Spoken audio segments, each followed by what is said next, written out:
অনেক সময় মজার ছলে বা বিয়ের উদ্দেশ্যে না, বিশেষ উদ্দেশ্য ছাড়া ফেসবুক বা মেসেঞ্জারে 3 বার কবুল বলি, তাতে কি আল্লাহর দরবারে বিয়ে কবুল হয়ে যাবে?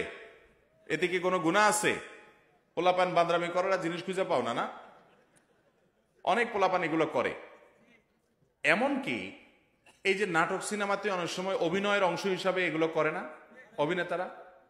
এদের মধ্যে কেউ যদি মুসলমান হয়, কার যদি আল্লাহর প্রতি বিশ্বাস না থাকে তার কথা ভিন্ন হয়, বেঈমান নিয়ে আমাদের আলাপ নাই। যে মুসলমান, যে আল্লাহর প্রতি ঈমান আছে, তার জানতে হবে নবী করিম সাল্লাল্লাহু আলাইহি সাল্লাম বলেছেন, সালাতুন জিদ্দুহুন্না জিদ্দুন ওয়া হাজলুহুন্না জিদ্দুন। 3টা বিষয় সিরিয়াসলি করলে যা হবে, দুষ্টুমি, রসিকতা, অভিনয়, মজা করে করলে তা হয়ে যাবে কাহিনী বড় খতরনাক, বড় জটিল।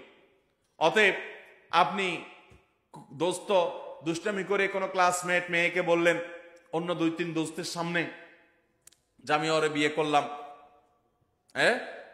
এবং সেও অ্যাডাল্ট, আপনিও অ্যাডাল্ট, দুজন সাক্ষীও আছে। আর বিশেষ করে নাটকে যেটা হয় যে অভিভাবক অনেক সময় থাকে, যদি সত্যিকারের অভিভাবক থাকে, ওখানে তো সব বকওয়াস অভিভাবক। মেয়েদের তো বিয়ে অনেক আমাদের মতো মেয়েদের বিয়ে অভিভাবক ছাড়া হয় না, কিন্তু হানাফি মাযহাব অনুযায়ী অভিভাবককে জরুরি না, যদি অ্যাডাল্ট হয়ে যাবে তাহলে সেক্ষেত্রে হানাফি মাযহাবের আলোকে এই বিয়ে হয়ে যাবে। 2জন সাক্ষীর সামনে শুধু বলছেন প্রস্তাব, সে বলছে কবুল, দুষ্টামি করে বলছেন, বাস কাহিনী খতম হয়ে গেছে।